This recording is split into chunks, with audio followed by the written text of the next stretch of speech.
everyone, and welcome back to Lights, Camera, and Mind. And we are on the second episode of Spooky Season. So we're going to talk about 1960 Psycho from Alfred Hitchcock. This is not just a horror film, it's historical. Alfred Hitchcock's Psycho dropped in 1960 and rewired the entire language of film, forgetting cheap jump scares, with psychological warfare, filmed through the eyes of a session. And it's a lot of stuff to break down. It's a lot of history behind it.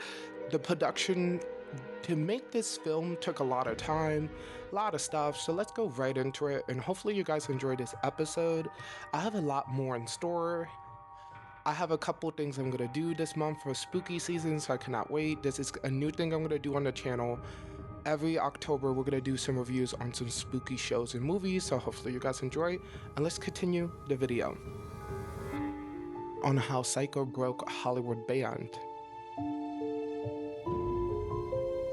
Before Psycho, Alfred Hitchcock had already the master of suspense. He had prestige hits like Vertigo and North by the North.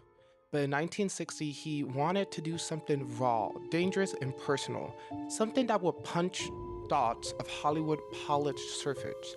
He was inspired to come from real life N. Glenn, a disturbed murderer in Wisconsin. Those crimes involved a murder corpse and a stolen body. Parts of Hitchcock read about him in 1957's newspaper article. Instead of making a slasher, he made a story about a mind that kills itself to survive guilt. Hitchcock brought the rights to Robert Bloch in 1959's novel Psycho just for $900, but Cecily brought up the copy so he can find so. No one really knows the twist ending. He really wanted a total shock value. Studios refused to finance it. They thought it was way too trashy, pulp, and way too dangerous to put something out there. So Hitchcock montaged his house. Nugent Hitchcock presents TV crew to shoot fast, cheap, and under the radar, only costing $8,000. About 1/10 of a budget from his other films. His film was a low budget, tight space, handy energy, realistic camera work that made the audiences feel compacted. His cinematographer John L. Rullis was the TV lighting technique and made the intimate claustrophobic vibes. It's like being trapped inside Norman's head, he said in multiple interviews. The film was shot at Universal Studios, but distributed by Paramount Pictures, creating a weird hybrid independent and studio filmmaking that didn't really exist before Hitchcock even trickled the studio into thinking about Janet High as the star, even though he noticed he will kill her off halfway through the movie. When MPA tried to censor the shower scene, Hitchcock played them. He sent back the uncut, claiming that he fixed it, on board approving finalizing the changes of nothing. Pure Hitchcock trolling at its finest. Psycho premiered in 1960 in June and changed the rules. Hollywood broke taboo, showing scenes of toilets and showers. The modern horror of psychology and proves that violence can be symbolic, not physical. And at the end, the safe 1950 movie era was lingering into a moderate psychological thriller. Jeanette Heist became an icon. Anthony Perkins, Norman Bates, became a blueprint for cinematic madness. And Alfred Hitchcock became the godfather of psychological horror. And that's pretty much the background on the film. Interesting. I did not know that the movie was cost that much to make, and also it was turned down multiple times. Now we're going to talk about the mind behind the mirror. Norman Bates, not just the villain, but the spirit of consciousness. His son is so terrified by guilt and desire to become both the killer and the victim. Feuds call it optical nightmare. Simpson calls it the shadow of itself. The house represents the mind. The upstairs muttered consents the control, and downstairs Norman twisted reality. So pretty much the whole landscape of the movie is a metaphor for the human mind and psychology. Not just that, The camera constantly shifts like our thoughts, cutting from calm to chaos. That Hitchcock genius. He made it very real and continued guilt unfolding. Even props tell the story. The stuffed birds represent Norman's frozen desires. The mirror reflected shows his fractured identity and his whole way of split between his self and his mother. And the Hill House was a psychological climb to go up into his madness. Just stuff like that really brought the movie together, the subtle details that Alfred Hitchcock did. And now we're going to talk about how this movie pretty much changed a lot of stuff in cinema. So Alfred Hitchcock franchise Psycho itself, studio said no at first until he, like what I said earlier, did it with his own production crew. He shot in black and white as well to avoid censorship of the shower scene and made violence feel psychological instead of just gory. So it made it more scary because it was more thinking about it, and the scene of him cleaning up the mess and stuff. You didn't really see that in horror movies. You usually saw the person dead. You didn't really see back then how the person died. So like breaking down the mindset of a killer was crazy at the time. The shower scene, the most iconic scene in cinema, was with 78 cameras setups and 52 edits, only 50 seconds long.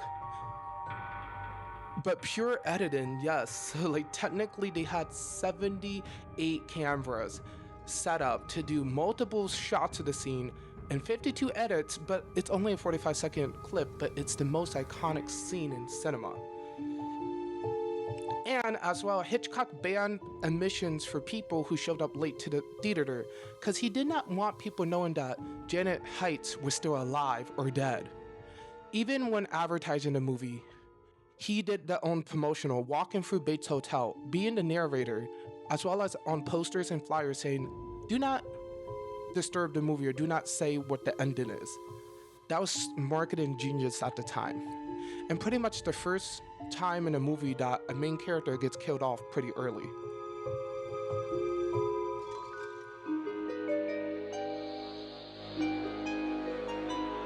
Now we're gonna go to behind the scenes.